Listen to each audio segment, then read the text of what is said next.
그 노래 한 곡이 제 인생을 바꿨어요. 김정숙 씨가 명는 그렇게 말했습니다. 그녀의 눈빛은 한편으로는 부드럽고 또 한편으로는 깊은 후회가 깃들어 있었습니다.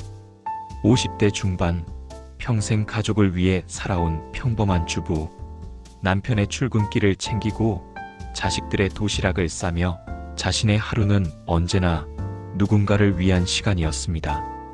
그러던 어느 날 TV에서 흘러나온 한 트로트 무대, 화려한 조명 아래 반짝이는 의상과 진심이 담긴 가사.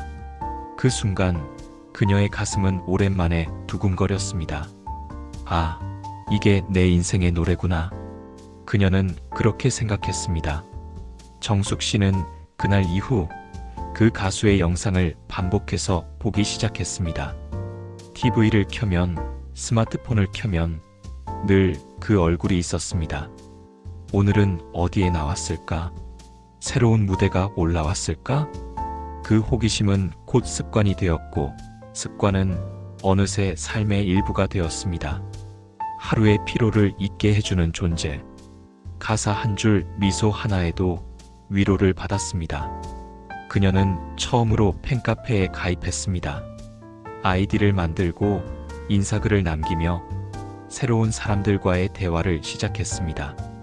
저도 우호님 팬이에요. 반갑습니다. 그곳에는 같은 열정을 가진 이들이 있었습니다.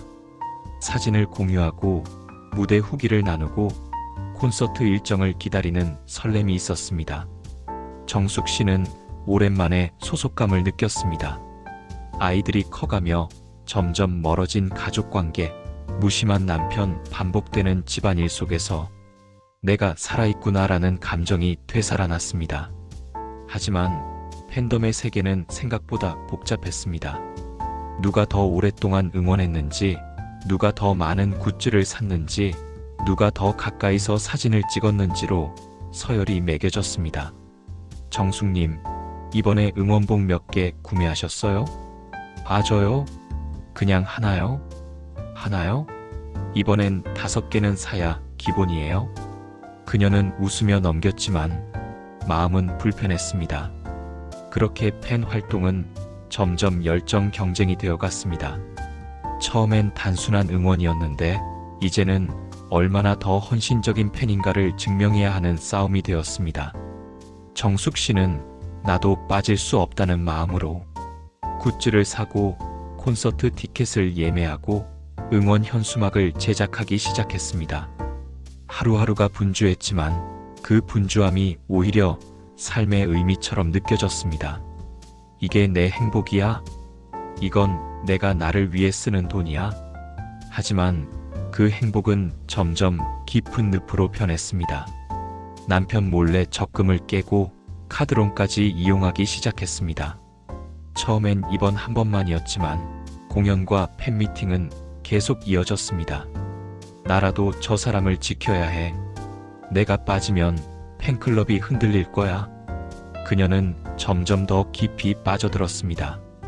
남편의 눈을 피했고 가족과의 대화는 줄어들었습니다. 식탁 위에는 늘 팬카페 공지가 놓였고 냉장고 문에는 공연 일정표가 붙어 있었습니다. 어느 날 남편이 통장 내역을 보고 말했습니다. 이게 다 뭐야? 콘서트 비용이 한 달 월급이야. 정숙 씨는 아무 말도 하지 못했습니다. 눈앞이 하얘졌습니다. 그제야 자신이 얼마나 멀리 와버렸는지 깨달았습니다. 가정은 흔들렸습니다. 남편은 냉담했고 자식들은 이해하지 못했습니다. 엄마, 도대체 왜 그래? 그 사람한테 그렇게까지 해야 돼? 하지만 팬덤에서는 그녀가 오히려 문제아가 되었습니다. 팬카페 내에서 갈등이 터졌습니다. 저 사람은 돈으로만 존재감을 보여. 뒤에서 딴소리 한다더라. 그녀는 어느 순간 왕따가 되었습니다. 모임에서 배제되고 단체 톡방에서 쫓겨났습니다. 그토록 사랑했던 가수의 이름이 이제는 상처처럼 다가왔습니다. 그녀는 조용히 팬카페를 탈퇴했습니다. 마지막으로 남긴 글은 짧았습니다. 좋아했던 마음은 진심이었습니다. 하지만 이젠 제 자신을 먼저 돌보겠습니다. 그 후로 몇 달이 흘렀습니다. 정숙 씨는 여전히 트로트를 듣습니다. 하지만 이제는 다른 의미로 듣습니다. 그때 그 노래가 없었다면 아마 지금의 나도 없었을 거예요. 그녀는 후회하면서도 그 시절의 자신을 완전히 부정하지는 않습니다. 왜냐하면 그 팬심 속에는 억눌려 있던 나의 존재감이 있었기 때문입니다. 그녀는 자신을 위해 작은 취미를 다시 시작했습니다. 꽃꽂이, 글쓰기, 동네 도서관 봉사. 이제 그녀의 하루는 누군가를 쫓는 것이 아니라 자신의 삶을 채워가는 시간이 되었습니다. 중년 이후의 팬덤은 단순한 취미가 아닙니다. 그건 외로움의 또 다른 이름일지도 모릅니다. 누군가에게 다시 설렘을 느끼고 자신의 감정을 표현할 수 있는 드문 통로. 그래서 팬심은 때로 구원이 됩니다. 하지만 그 구원이 현실 도피로 변하면 그때부터 팬심은 칼날이 됩니다. 팬덤은 공동체의 힘을 가집니다. 하지만 개인의 정체성을 잃는 순간 그 힘은 통제가 아닌 몰입으로 바뀌죠. 정숙 씨의 사례는 결코 예외가 아닙니다.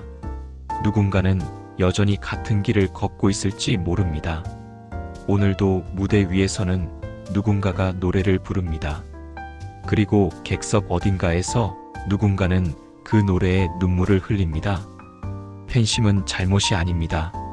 그건 인간의 가장 순수한 감정 중 하나입니다. 누군가를 향한 존경, 응원, 사랑. 하지만 그 마음이 자기 자신을 잊게 만든다면 그건 더 이상 사랑이 아니라 망각입니다. 정숙 씨는 이제 말합니다. 그 노래가 내 인생을 살려줄 줄 알았어요.